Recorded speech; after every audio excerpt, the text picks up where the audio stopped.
All right, if I can have everyone's attention, we'll go ahead and get started with our post-race press conference.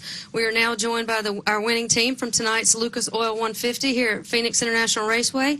We are joined by race winner Erik Jones, driver of the number 51 Wake Up Narcolepsy, Awake at the Wheel Toyota. Talk a little bit about that race out there. Youngest race winner in NASCAR Camping World Truck Series history. Got a lot of people talking about you tonight. Tell us what it means to be here in Victory Lane and with us tonight. Yeah, it's pretty special. It's hard to put into words, really. We had a good truck all weekend, and really we're good right out of the box. So it was one of those weekends where everything kind of clicked right off getting on the racetrack. I hadn't been here before, but felt really confident after the first few laps, and we just made small adjustments all weekend, really getting the thing good and to where it was driving how I kind of wanted it to, and just it was a race that we were able to kind of set our pace and lost the lead there at the end, but we were able to get it back and bring home the win, and it's pretty special to do it here and bring home a win this season in our starts.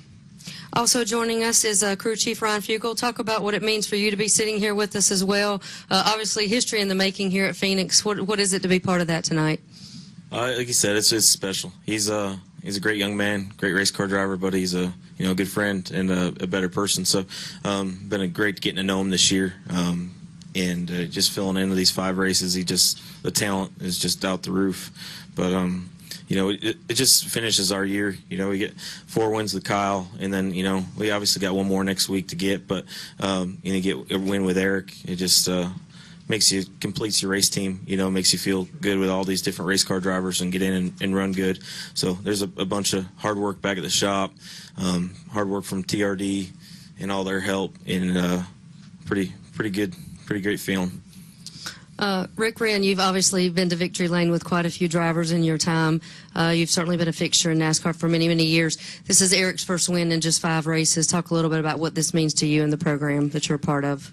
Well, I think if you look at what he's done for us in 5 races, it's already kind of set a precedence. In 5 races he has a first, a second, 3 ninths. Okay, so the young man's got 5 top 10 races in his first 5 races. So there's not very many drivers that come along that can just out of the box go and do that. You hear the same old thing every time. Well, I've never been to this racetrack before. Okay, good race car drivers adapt usually very quickly. But the thing that probably helps us with Erik the most is his feedback. He gives us really good feedback for such a young man. So I think that really helps. And like what Rudy said, everybody works really hard at our company. And, it's kind of really cool to have a special moment. 2 weeks ago, we win with Darrell Wallace Jr. at Martinsville, and then we come here and win with Erik. So I think for the company, for Toyota, for everybody that works really hard, it shows that we put together a good product, and if you put a really good race car driver in it, you can shine. You have to have a race car driver. It doesn't matter. If you don't have a good race car driver, you can have the best race cars, they're not going to win races. So this is really a good moment for Erik. Really proud of him and his family. His family's put in a lot of effort to get him to this point, but he's very focused. He talks to Kyle. He asks a lot of questions, and he has the stuff that you see out of good race car drivers that I have worked with already at a young age. Ever the professional, Rick teed up perfectly. Toyota did clinch the Manufacturers' Championship tonight in the Camping World Truck Series. So truly the professional and veteran of the sport here helping us out. We will now open it up for questions for all 3 gentlemen. We'll start up front with Lee and then go to Reed. Lee Spencer, Fox Sports. First of all, who's making the analogies to Kyle over the radio? I didn't recognize the voice. That was me. Kyle made that analogy himself. We were testing earlier this year, and we went to Kentucky, and Kyle was testing. And, we had our truck pretty good, and we let Erik get in. He's never been a mile and a half or anything like that before. Never been to any place bigger than Rockingham, and never been in a truck or anything like that. So he gets in it. It took him 4 laps to get within Kyle's lap time, and so Kyle come over to me, and he's like, "Yeah, that's the next Kyle Busch." So that's where that comes from. So. And Rick, for your owner who isn't here but was saying I guess maybe a couple months ago, I don't know what's wrong that I can't get anybody to Victory Lane other than myself, and then Darrell wins, and then Erik wins. You feel more confident about the future at KBN now? Yeah, I think we've got a lot of things in the works. I don't know how many race teams we're going to have next year. I don't think that anybody does right at the moment. We've got a lot of things in the works, but I really feel good that there'll be We've got some stuff working really good with Erik here, and Toyota's helping us, and we got stuff working with Darrell Wallace. So there's some things. I know Joey Coulter's working on some things also. So I think we're going to be racing. I just don't know how deep we're going to be racing.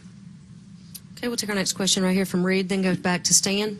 Reed Spencer with NASCAR Wire Service. Erik, could you go through the sequence from the final restart until you made the winning pass? It looked like he blocked you up top after you had a good run from the restart, and then you got him on the inside through the dogleg. Yeah, I've been taking the top on the restarts that I had, starting in the lead, and unfortunately lost the lead there to him, and had one more quick restart, and a caution came out, and then the last restart we stayed with him through 1 and 2 on the top side, and he squeezed us up, but that's racing with under 10 to go. You can't blame him for that, but really just when something like that happens, it makes you more determined than you were before. So really determined after that to go back and get it, and really felt like we had a better truck from the previous restart, and really felt like it was our race all day, and didn't want to let it slip away. And got a good run off of 2, got underneath him, and ended up on the flat, but made the pass and cleared him into 3 and just ran our pace to the end. And being out in clean air was pretty big, but our truck worked really well through traffic too after the last adjustments that we made, and just able to run our race all day and get it back there at the end and bring it home. Okay, we'll take our next question up front. Stan. Hi, Stan Creekmore with RPMTonight.com. Erik, can you think back in your life of any moment that strikes you the same as tonight's victory strikes you? I can. Yeah, there's one. He already knows what I'm going to say. We won the Snowball Derby last year and beat Kyle in that race, and that was a really special moment doing that in our own equipment, our family-owned equipment in the late model run and in the late model deal. So that one's pretty special to me, but this one's really special too, getting a win with KBM and in the 5 opportunities that I had, and I'm really trying to make the most of them and finally getting to bring one home like that. Really felt like we've had trucks that could win all year, and just really happy to bring one home with these guys. They're a good group of guys, and I've really enjoyed working with them all year, and to finally get them the finish that they deserve is really special to me. Any additional questions? All right, we'll take one. Chris, then go back to Bob.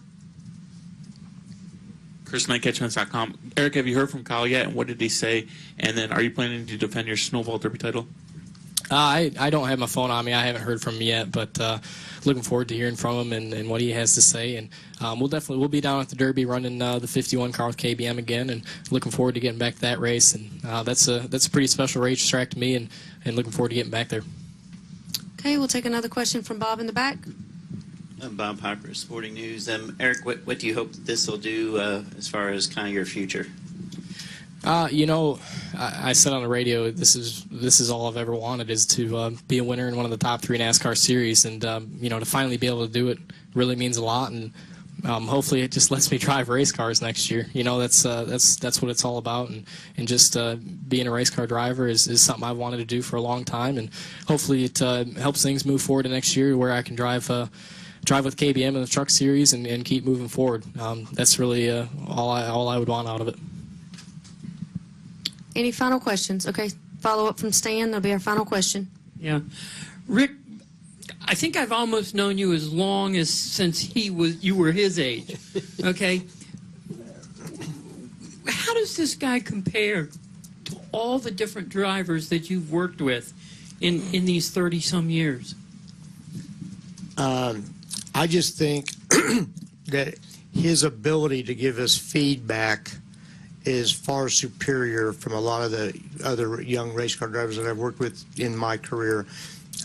Like I kind of mentioned before, there's a lot of us in the garage are pretty smart to how to work on a race car, but getting the proper feedback from the driver is what lets you go the right direction.